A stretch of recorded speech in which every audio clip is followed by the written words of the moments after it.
Welcome to the Humanities Team podcast with me, Steve Farrell. Humanities Team is an international spiritual movement whose purpose is to communicate and demonstrate the timeless truth that we are all one, with the divine and all life, caring for each other and the world we share, so that people's actions reflect this profound understanding within our generation. We believe that living this truth is essential to resolving the most chronic and acute world challenges and vital to creating a flourishing world of peace, harmony, and happiness. We offer transformative education programs in personal and spiritual development, and we host an annual event called Global Oneness Day. Similar to Earth Day, which galvanized the global environmental movement, Global Oneness Day has become a catalyst for spiritual activism and an integral part of the present-day global oneness movement, which represents a profound new paradigm in human culture. Humanities Team is the only global nonprofit organization working in transformational education. Since we are a nonprofit, there is no focus on growing profits or satisfying shareholders, and 100% of all revenue goes toward our work supporting conscious evolution, planetary awakening, and flourishing at every level of life. If you'd like to learn more about us or want to support our mission directly through donation or volunteering some of your time, please visit us online at humanitiesteam.org. And lastly, if you enjoyed this podcast, we'd be grateful if you'd leave us a review. Good morning, everyone, and good afternoon to people in other time zones. I'm Steve Farrell, the Worldwide Executive Director for Humanities Team, and welcome to this Living in Oneness Summit Global Conference Call. It's great to be with you. I'm doing our program today with a very special guest, Michael Dowd. The Reverend Michael Dowd is an evolutionary theologian, best-selling author, and evangelist for Big History and an Honorable Relationship to the Future. His 2009 book, Thank God for Evolution, was endorsed by 6 Nobel Prize-winning scientists, noted skeptics, and by religious leaders across the spectrum. His work has been featured in the New York Times, the LA Times, Wall Street Journal, Washington Post, Newsweek, Discover, Wired, Skeptic, and on CBC, CNN, ABC News, and Fox News. Michael and his wife, Connie Barlow, an acclaimed science writer and evolutionary educator, permanently travel North America promoting the inspiring side of science, religious naturalism, and one-story spirituality.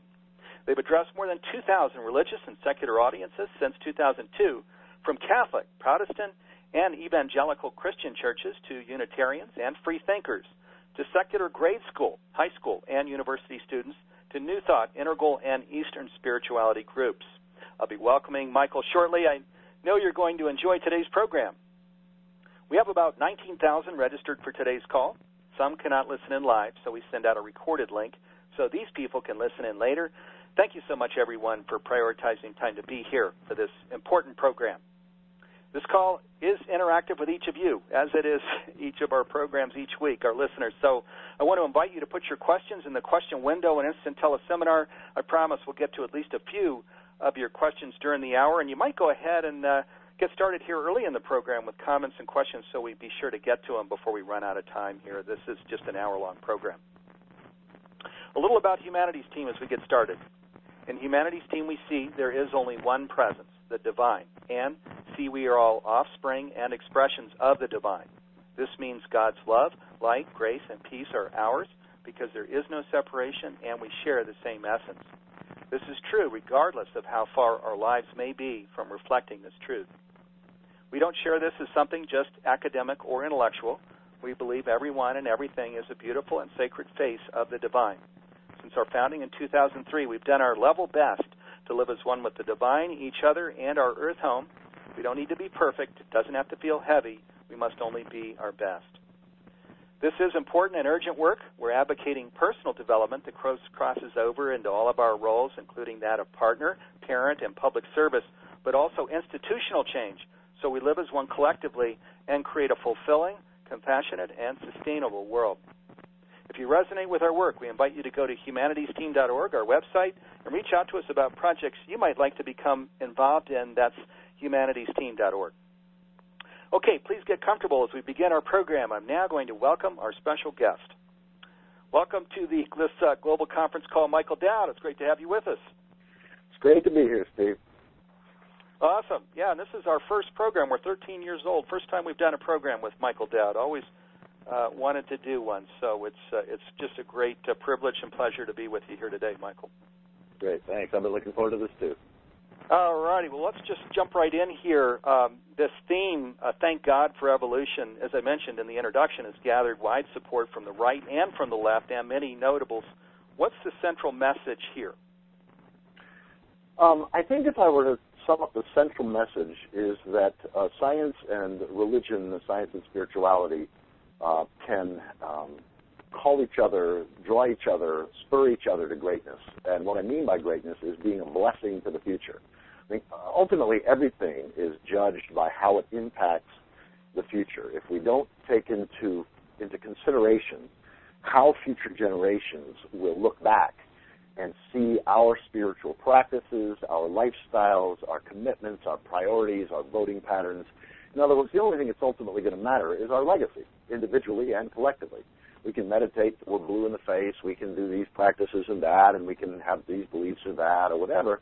But ultimately what matters is what is our life and lifestyle, our contribution, and how that either blesses the future and enriches and enhances the future, or how it diminishes or harms or in some way betrays the future. So I would say that the core message of Thank God for Evolution is that an evolutionary worldview can help us live in right relationship to reality as a whole, but especially to the future.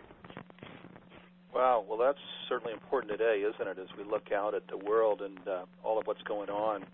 Certainly that's something we've all got to be thinking about is can we create right lifestyle and can we bless this future rather than diminish it.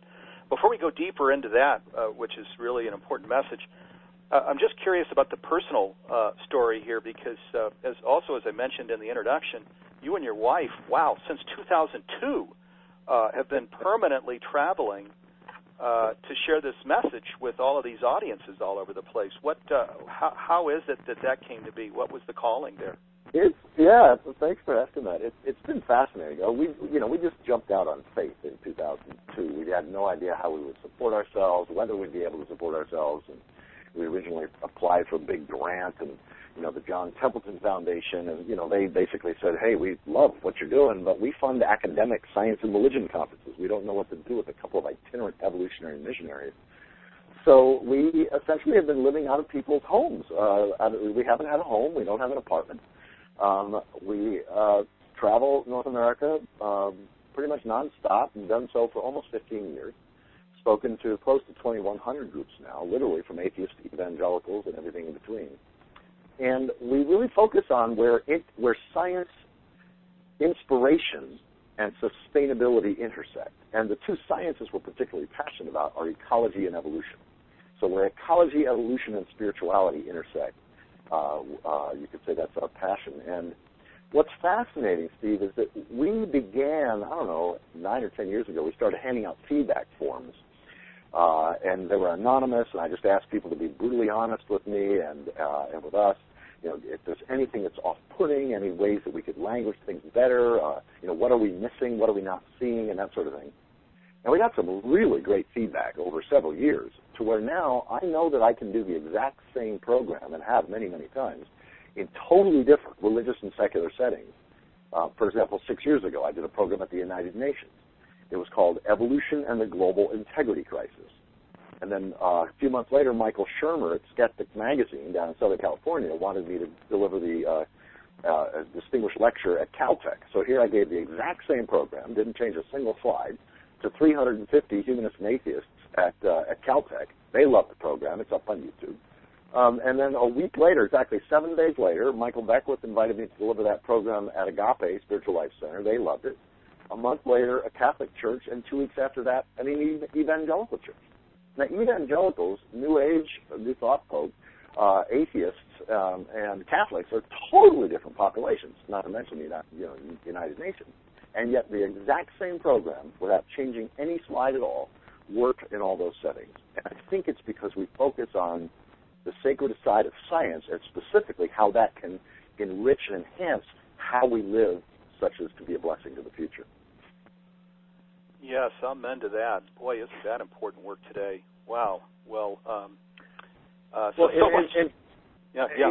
It's not only important, but it's a shift for us religious people. I mean, religious and spiritual people, for the last 2,500 years, all the great faiths, Hinduism, Buddhism, Islam, Christianity, Judaism, all these great axial faiths emerged out of a world where there were, for 7,000 years prior to the emergence of these religious traditions, there was tremendous climate change, and you started seeing city-states and empires and this hierarchy and patriarchy and slavery and cruelty.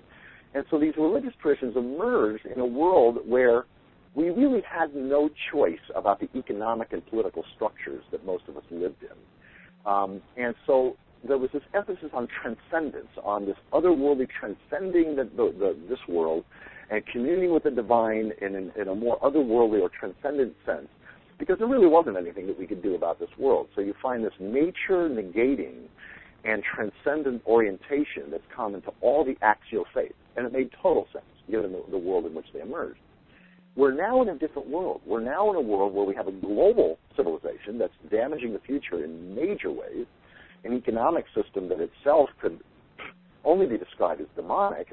And what I mean by that isn't anything otherworldly. What I mean is that we have an economic system that's been in place for several hundred years that measures progress by how fast it can take the biosphere and turn it into pollution, rewarding the few at the expense of the many, and forcing billions of us to betray the future just by pursuing the good life. So we're now in a situation where that system is coming to an end. We're in what's called catabolic collapse. We're in the declining phase of this rapacious industrial civilization. And religious people are now being called to plant the seeds of a healthy religiosity, a healthy spirituality that's much more, it's greener. To speak of one God, one presence, global oneness is fabulous. I'm wholeheartedly in support of that.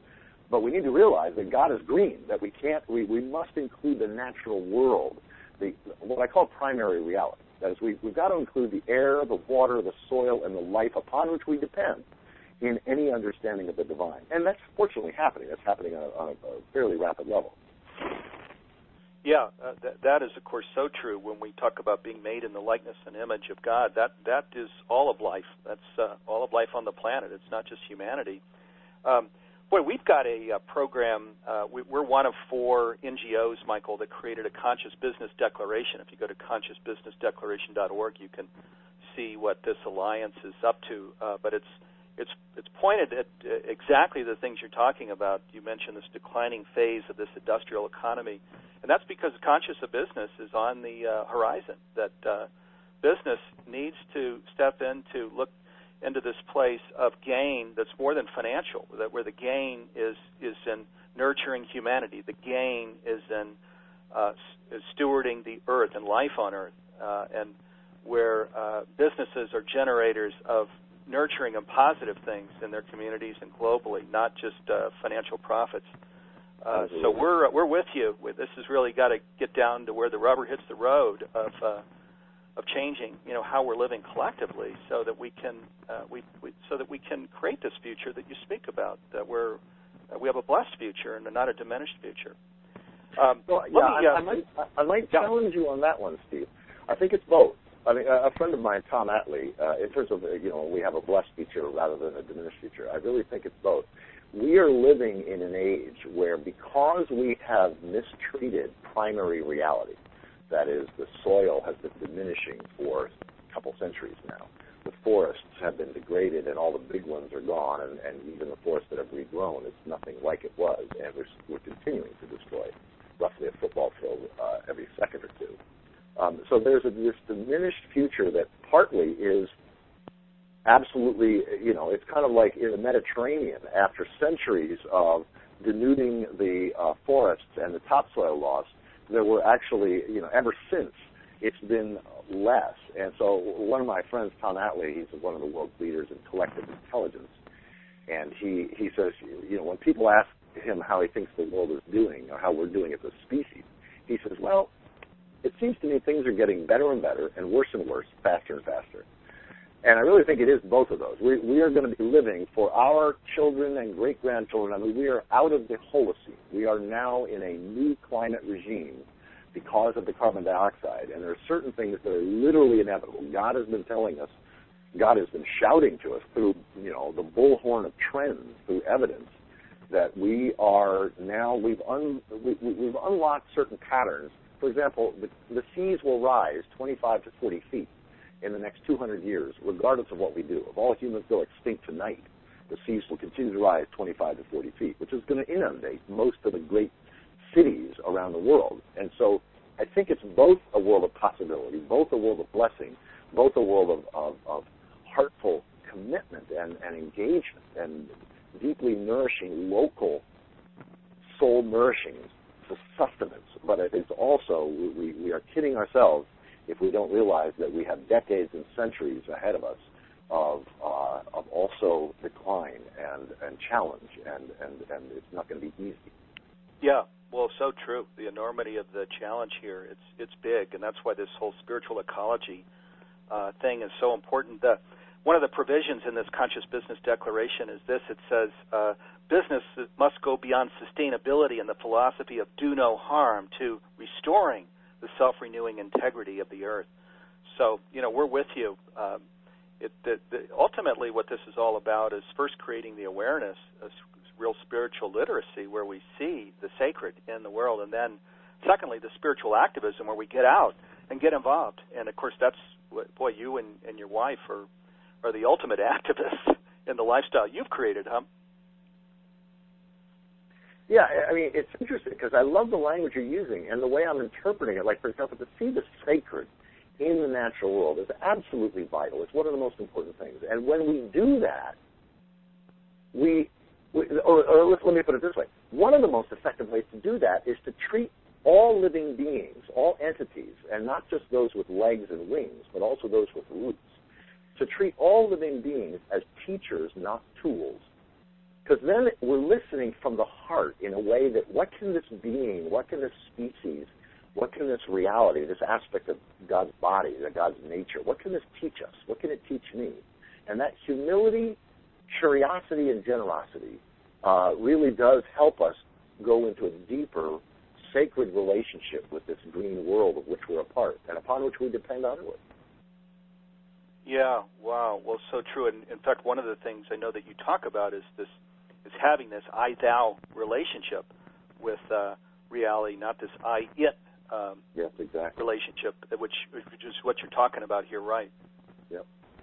Yeah, so powerful. I mean, again, it just goes to we can, I think most of us grew up, I'm going to call it sleepwalking through the world where we didn't really see the divine, the sacred in ourselves and each other and in life. And, it was just a Western world treadmill where it was all about financial gain.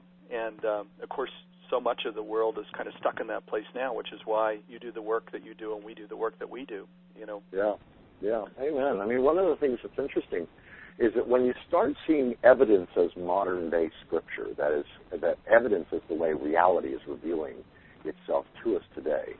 And as you know, Steve, I use the word God and reality interchangeably. For me, God is reality with a personality, not a person outside reality.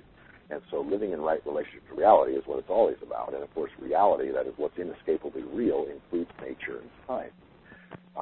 And so one of the interesting things is that God has revealed, reality has revealed through evidence, really a clear understanding of how we got in the mess we are. That we now know that any species that we've ever studied, any animal species, that has access to a new region of resources that it didn't have access to before. Its numbers, its population skyrockets, and when you measure its hormone levels, there's this, I'm using human words, but there's this exuberance of spirit. There's this excitement to be alive. Life is good, and this happens in other creatures, not just humans. And so one of the things that we realize is the most important, or perhaps the most important theological concept, as well as ecological concept, is what I call grace limits or carrying capacity. That there's a limit to what we can take from the natural world and a limit to how much waste the natural world can absorb. And this is true of any island, any bioregion, any continent, and of course it's true of the planet as a whole.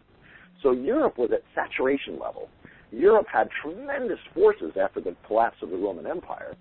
And then over the course of 1,000 years, the forest started being diminished, the soil was being diminished, and then finally, in about 1500 or so, you've got a situation where Europe is at saturation level. They were starting to experience severe population pressure and the degrading of the natural ecosystems, which is what happens when you're in overshoot. And then they discovered, I say they, we, Europeans, discovered the Western Hemisphere, North and South America. And, discovered, obviously, there were people living here. But because our bugs, our germs went ahead of us in most cases, often deliberately by passing on toxic blankets and these sort of things, 90% of the indigenous peoples in North and South and Central America died. And so this was effectively a uninhabited continent that we, because we had guns, germs, and steel, to use Jared Diamond's phrase, we were able to dominate the planet, Europeans, and all of the timber. Remember, before coal, the main source of energy was timber. And so you had all this timber, and then the metals, and the minerals, and then finally when coal, oil, and natural gas. So our numbers skyrocketed, as would have been predicted.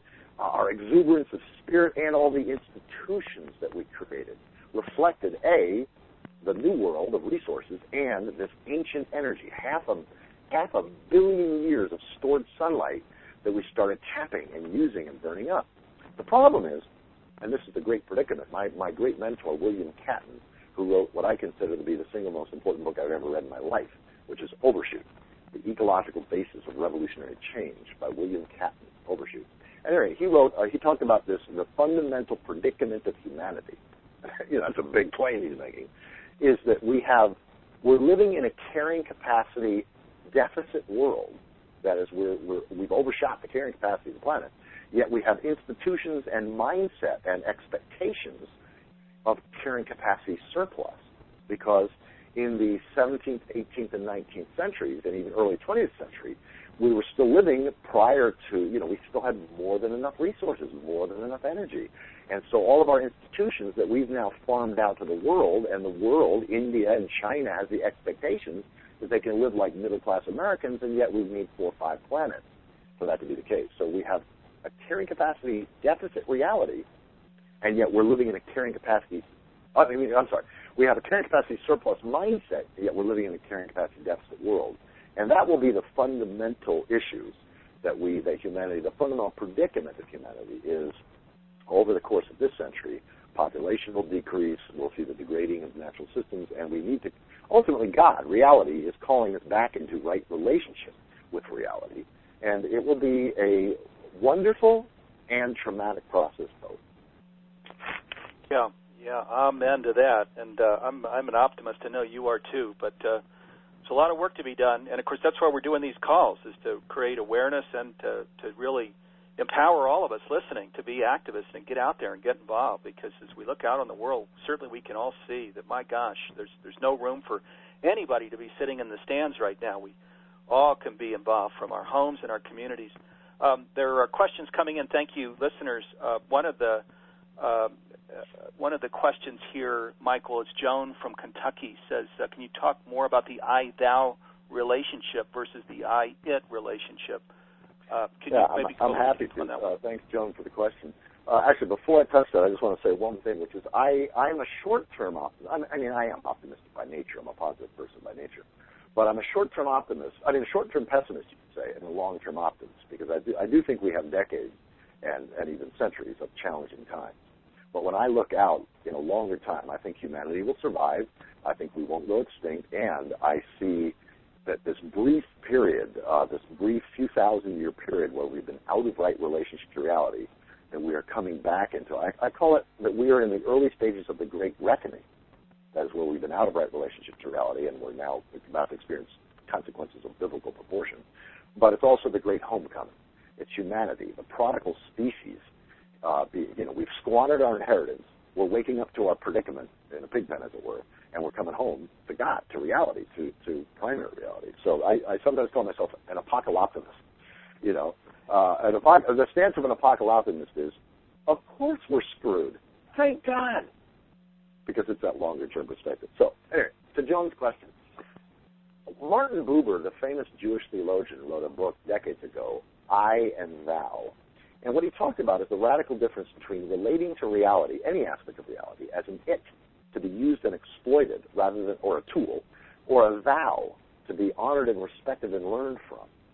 And there's a humility that comes from an I-thou relationship that is completely wiped out if you relate to reality, including nature and time, for example, as it.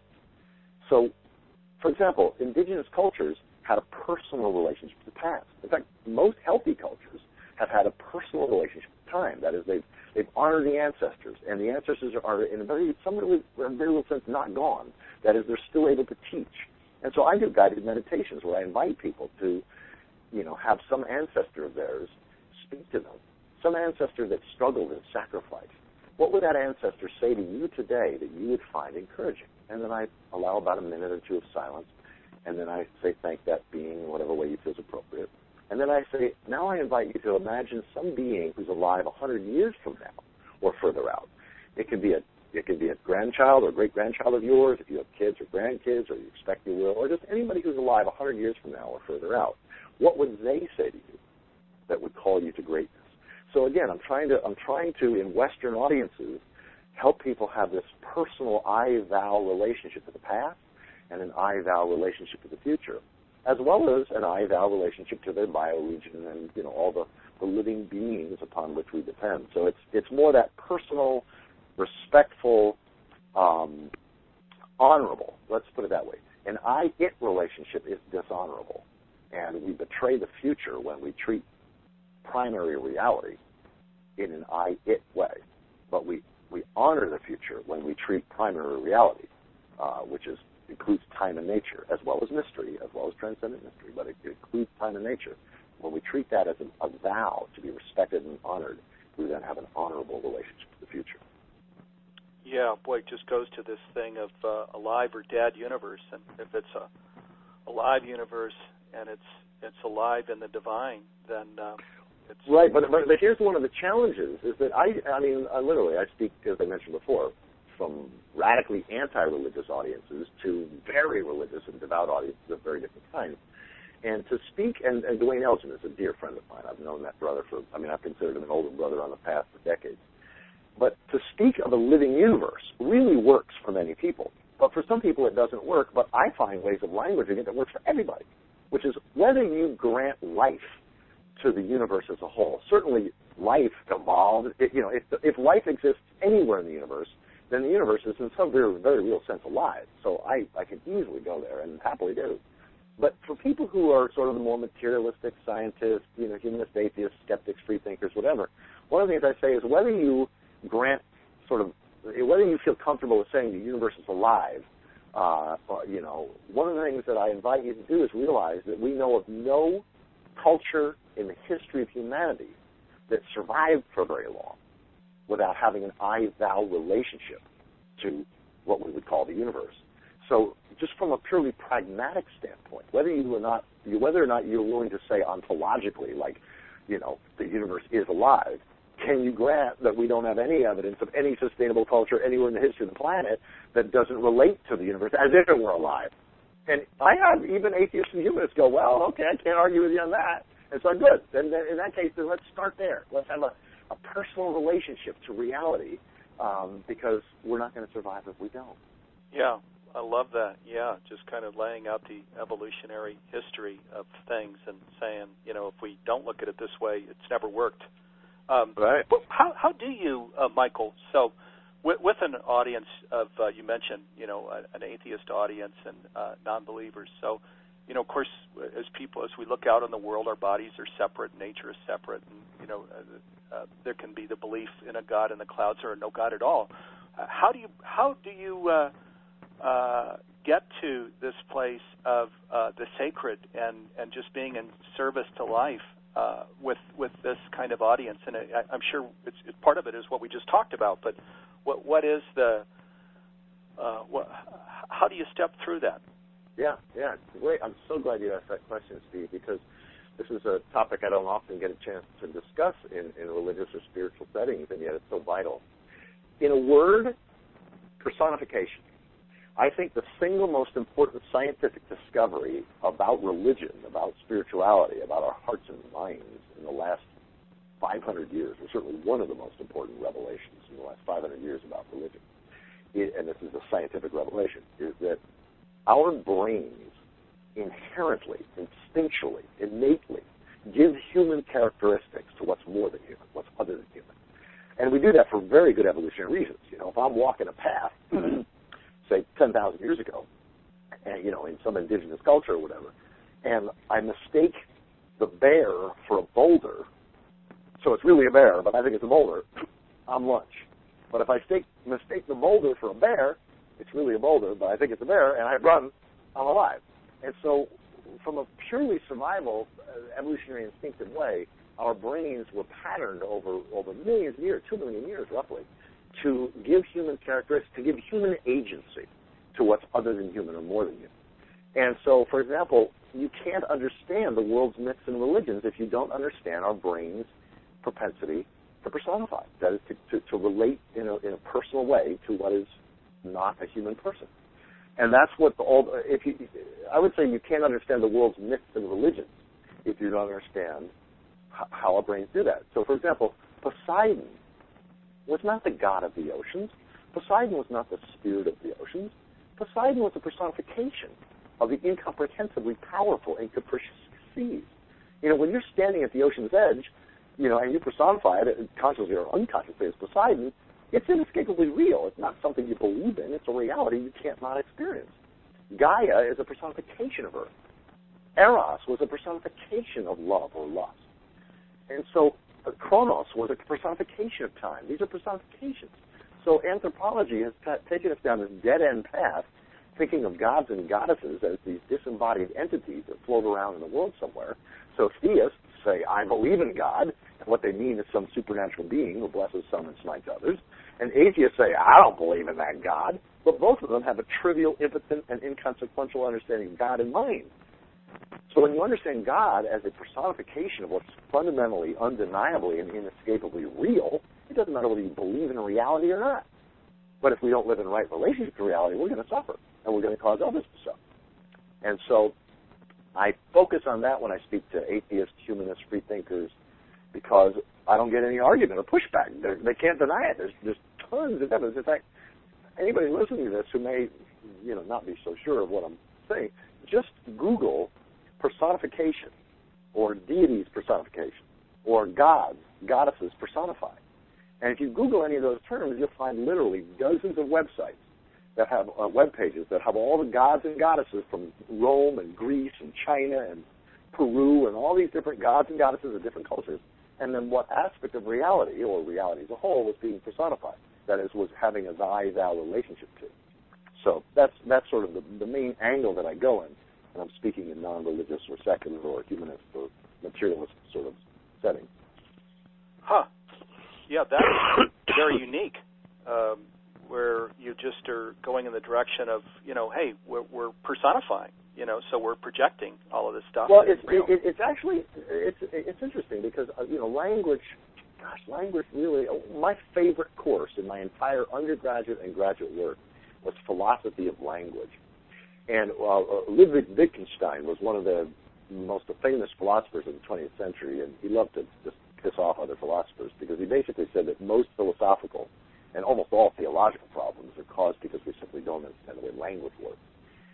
In fact, language is so central to our worldview that, you know, in one letter he wrote, he says, the limits of my world, or the limits of my language are the limits of my world.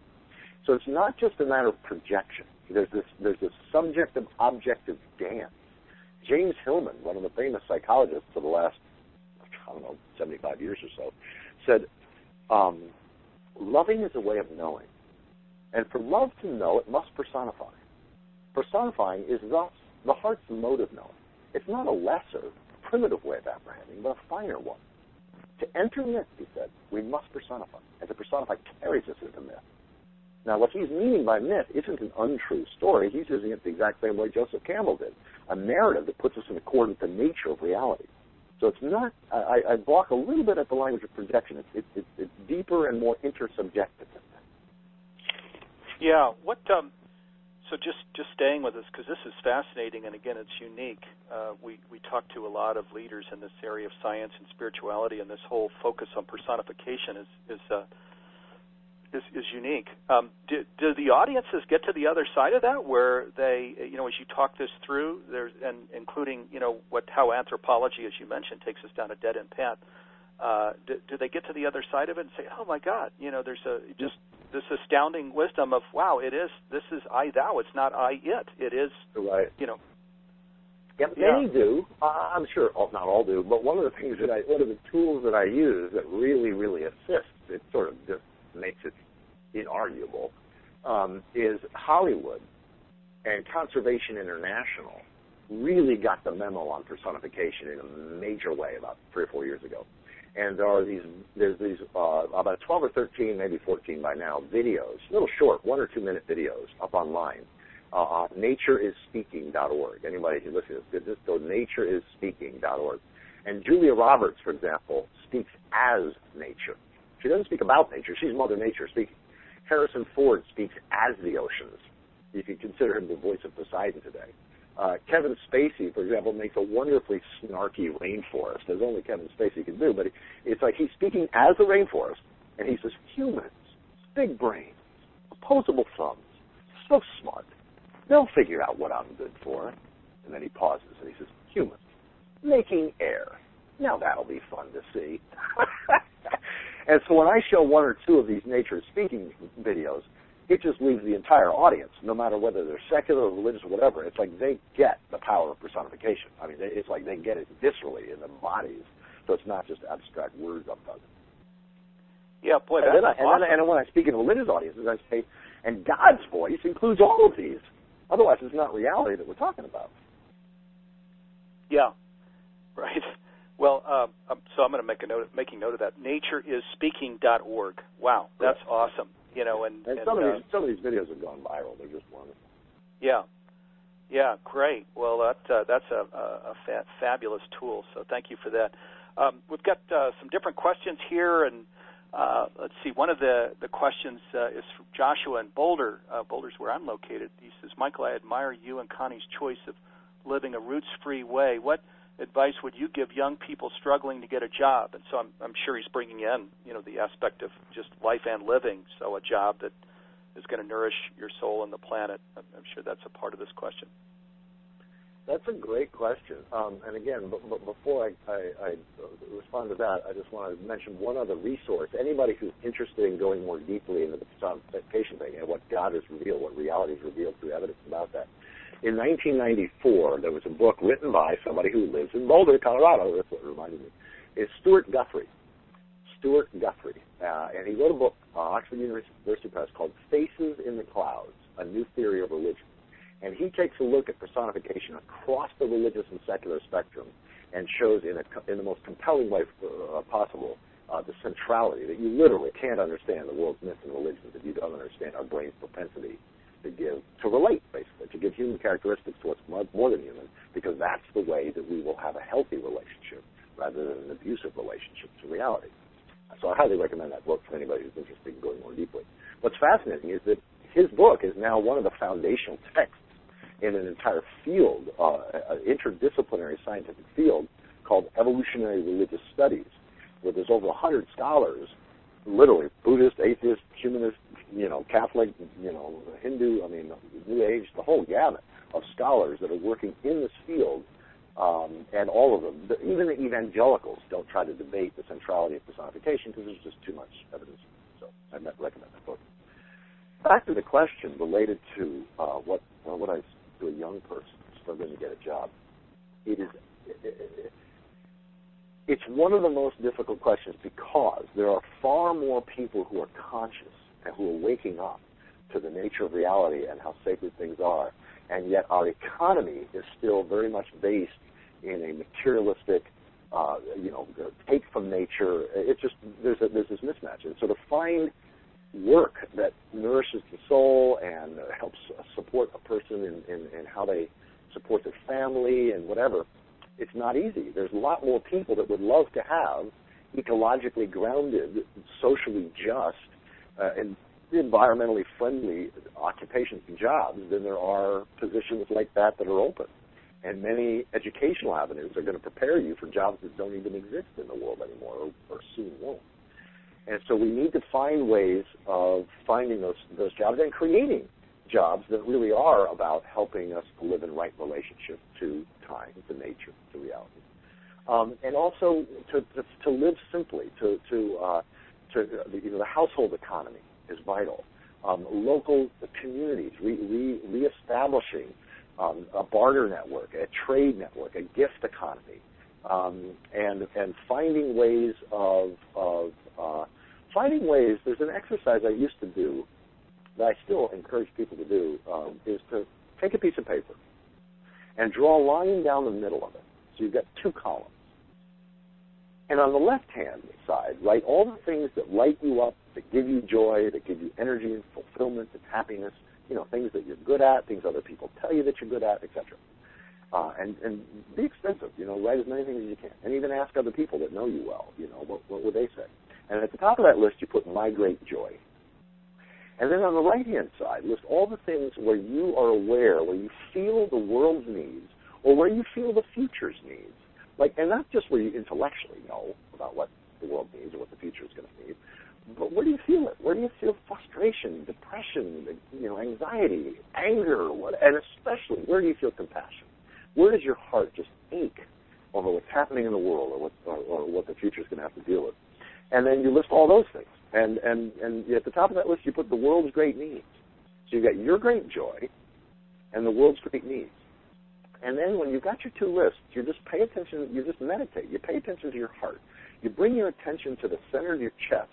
And what you're basically doing is you're asking your heart for guidance. There's a reason that all religious and spiritual traditions talk about going to the heart, asking Jesus into your heart, all this heart stuff, because there's wisdom when we pay attention to that part of our body. There's neurons there. There's thinking that happens there. And so when you pay attention to the center of your chest with your two lists in front of you, and what you're doing basically is asking whatever your name for the sacred or the one or the holy or whatever, your own heart, to ask guidance. But where are the intersections? Where are the places where your great joy and the world's great needs intersect? And what you're trying to do is play mix and match. Where are those intersections?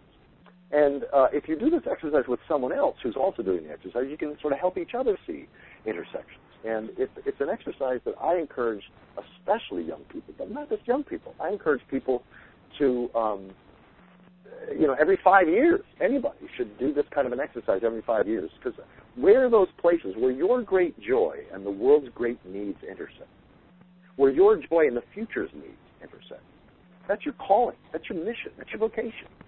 Or your avocation. And you may or may not be able to make enough money to support your family doing it, but it's going to serve your soul. It's going to nourish your being, while you may also have to do something else to make a few bucks or whatever. So. And also, again, the cheaper you can live, the more simply you can live, the less money you have to make.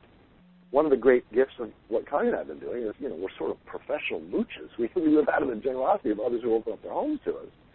And, the first 8 years, every 3 to 7 days, we were traveling and in somebody else's home and sharing their kitchen and, living in their guest bedroom and speaking 3 or 4 times a week.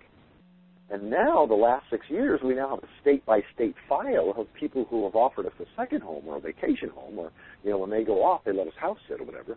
So now, probably 2/3 or 3/4 of the year, we're in somebody's home without them there. Instead of being with them there, we got the place to ourselves, and we're there for 3 to 7 weeks at a time, not just 3 to 7 days at a time. So we live very simply. We don't need a lot of income, and that allows us to follow our bliss and do what nourishes our souls, and we don't have to make a lot of income on a monthly basis. So one of my friends and mentors and a colleague is John Michael Greer, and he's my favorite author on the planet. I've read 12 of his books in the last 2 years. And he talks about less. We need to get used to them. LESS. Less energy, less stuff, and less stimulation. And when we do that, when we use less energy, less stuff, and less stimulation, one of the things we realize is we don't need to make as much money on a monthly basis to sustain ourselves. Yeah, boy, what a beautiful message. Awesome. And so you and Michael, as I mentioned in his introduction, is married to Connie Barlow.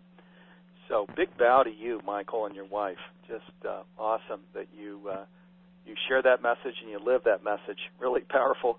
Let me get to,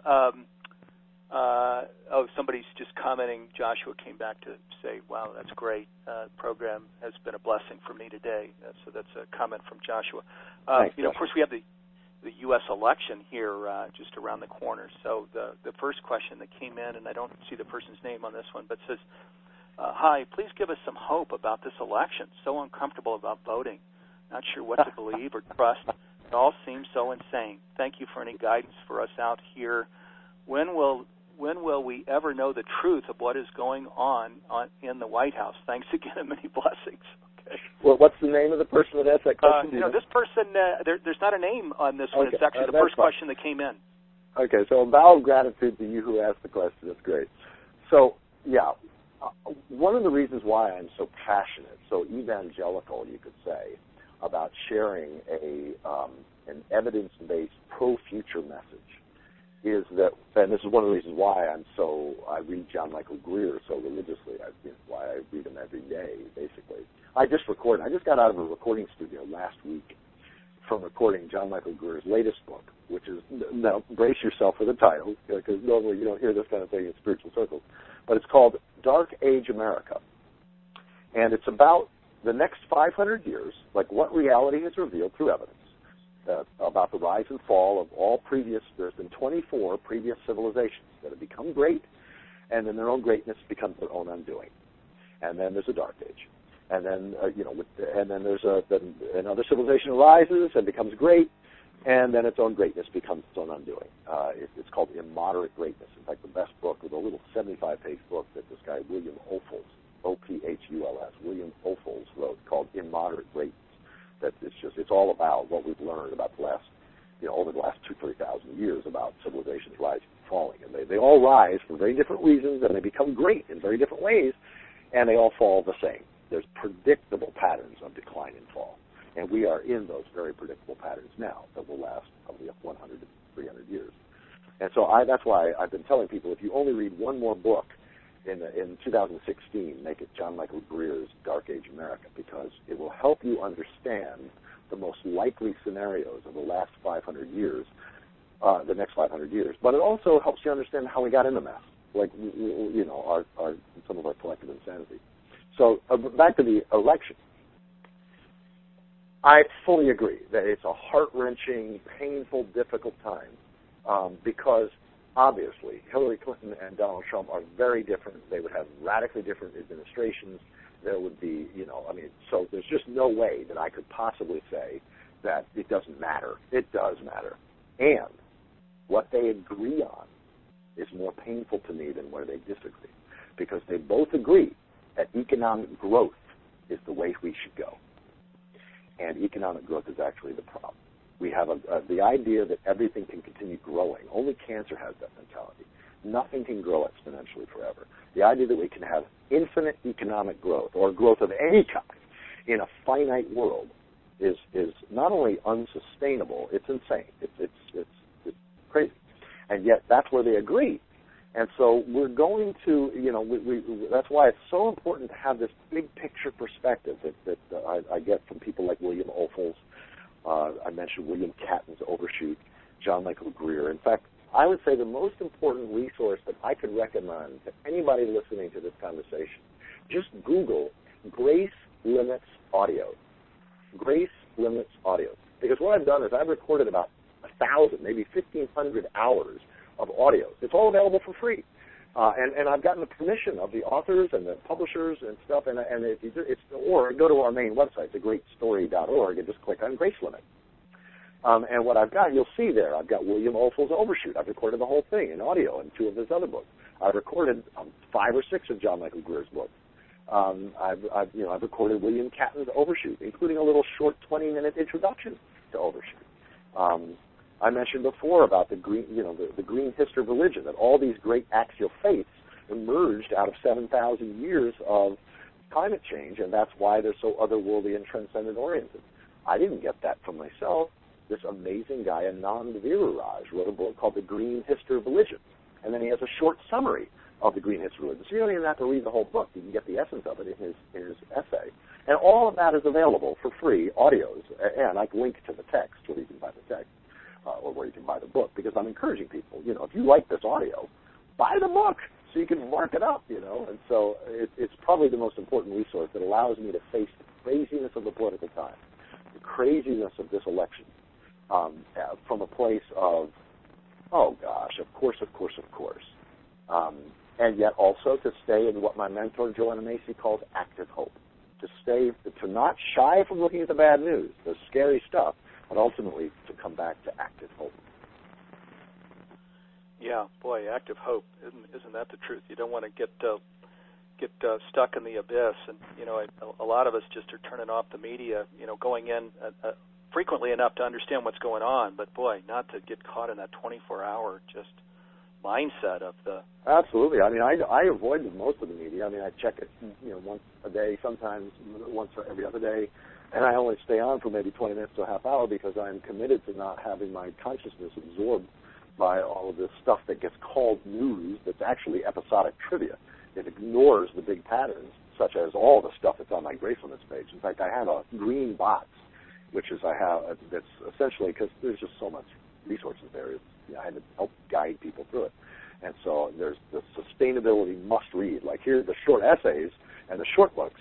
And then for people who want to go more deeply, here are the sort of the top 10, like, cream of the crop, the must-read kind of things, if you really want to get into the sacred understanding of science and evolution. But, where was I going to go? I was going to get some... I forgot. Well. No, this is good. We've only got about 6 more minutes before I go into the wrap-up. Yeah. Okay.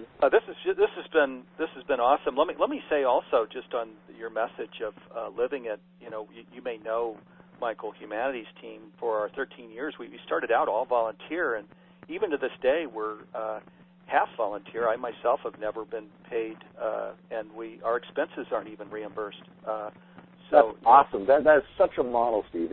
It's difficult, it's challenging, I'm sure, and it's a calling. I'm sure those of you that are involved in that way feel it as a calling. It is. It absolutely is. In fact, we call Humanities team a God job because each of us were in a sense tapped on the shoulder by the divine to come in and do this work. We just we feel this missing message that we are all one with the divine and each other is the thing that can turn things around, because where we come into this kind of spiritual literacy and really see the divine, the spirit, the sacred in life, then of course everything changes, because we realize our bigger self is really this planet around us, and that's who we're really in service to, is all of life, not just humanity, but all of life, and that's how we create heaven on earth, to live in that place. So, and I know that's we have a different way of saying that, but that's really what your work is pointed toward. Well, gosh, this is kind of the funnest part of the call, because we can get into any conscious creation tools where we know ourselves to be sacred things that we feel in our prayer or meditation, spiritual activism, calls to action, where we talk about, okay, here's what we can do. As we come down on the field, here are some ideas. Now, we've gotten to a lot of this during this hour. It's been amazing. But, Michael, what comes to mind? What are things you'd like to share here as we're nearing the end of the call? That's great. I like to end on a practical note. Well, one of the things that's most important is to steer clear of the two main mythologies that most Americans are still deeply stuck in. And one is the myth of the apocalypse. I know most of your listeners are not there, but there's no need to get engaged. There's no need to change my own life. There's no need to use less energy, less stuff, and less stimulation, because the whole thing's going to hell in a handbasket. So I'm not speaking to your audience on that. But the other, I suspect many people listening to this may be still unconsciously or partly in, which is the myth of perpetual progress. There's no need to get engaged. There's no need to be involved. There's no need to, lighten my carbon footprint, because everything is just going to keep getting better and better and easier, wealthier and wealthier, and so on. And both of those are illusions. When you look at the history of humanity, we see these 24, now we're the 25th civilization that's risen, and we're now in a contraction phase that will last decades, and in fact probably a century or two. And this is inevitable. I mean, if you don't understand what God has revealed about what's inevitable, then you're not going to have a deeply peaceful heart when you look at the craziness and the challenges of our time. So that's why the one thing I would encourage everybody to do is, again, my main website is thegreatstory.org. And if you go to thegreatstory.org, you can click on Grace Limits for all these audios. But also I have Standing for the Future. I have 3 videos and a little short essay, a little 5-page essay that helps make sense of our times that's all available. I just wrote it for Richard Rohr. So one of the things is to educate yourself, to learn something, to keep growing on the growing edge, not just spiritual practice, but mental learning, especially around these big, issues of our time, to understand what's going on and why. Because then, when you understand what's going on and why, you not only steer clear of the myth of apocalypse and the myth of perpetual progress, but you also allow yourself to find those places where you can be a blessing, where you can add your gifts to the mix in a way that not only blesses others, but blesses you in the process. So I'd say learn something, love something, love some aspect of life. Love your bioregion, love your yard, love a forest. Like, be committed to the health and well-being of something green, or some species. Be committed to some, last summer, for example, I spent 6 or 7 hours once a week watering like 400 baby trees. I mean, it's like it awakened my daddy energy, because I had to drive to where these trees were. I spent hours watering them. I had to drive back. And it was like, these were my baby trees, So when you think the world's going to hell in a handbasket, you know that things are challenging and difficult and painful, you tend to love something. So love something, learn something. And if you just go to my Standing for the Future videos or this Grace Limits page, there's enough there that can keep you learning for years. It's great stuff. So love something, learn something. Let go of something. Connie and I, 3 years ago, we started keeping our thermostat down because we were reading one of John Michael Greer's books, and he at one point talks about walking the talk, not just talking the talk. And he says, "Dear reader, I invite you to go to your thermostat and turn it." This is the middle of the winter. This is in January. Turn down the thermostat 3 degrees cooler from where you normally turn it. And I was moved, and you can hear me. I'm recording this. This is on my Grace Limits page. And, I can hear me start to sniffle, and, I walk down the stairs. You can hear me. I turn the thermostat down. I walk back up. I'm still sniffling. And Connie and I have been keeping our thermostat 3 degrees colder in the winter and 3 degrees warmer in the summer. In fact, we never use air conditioning anymore, if we can avoid it. I mean, in the car we do. But and it's just a little thing. But we fly very little. Connie never flies anymore, and I almost never fly. These are just little things, but it's love something, learn something. Let go of something, and carry something forward, pass something forward. Be committed. You have gifts. You have knowledge. You have skills that are going to be important to pass on, to find a person younger than you to mentor, to find somebody that you can pass on, some skill set or knowledge base that you can pass on. And I think if we attend to loving something, learning something, letting something go, and carrying something forward, I don't think we can go wrong. All right. Well, those are beautiful last words. Learn something, love something, and let something go. And, wow, of course, where we know that we are one with the divine, we're an expression of the divine, got daughters and sons of the divine. Of course, that means that we are a loving presence, and just to get in touch with that and express that, and we can express it in beautiful ways, such as the way that you and your wife are expressing it. And what wonderful models for humanity, Michael. So, thank you. I'm going to come back and thank you some more, but I just want to say thank you so much. This has just been a really fascinating and unique hour. So thanks so much. If you'd like to receive all of our new podcast episodes, please click on the subscribe button. To find out more about Humanities Team transformational education programs and about how you can help support our mission, please visit us online at humanitiesteam.org, where you can also sign up for our email list so we can let you know about our free online events and other news about what we're up to each week. And again, if you enjoyed this podcast, please leave us a review. Thank you.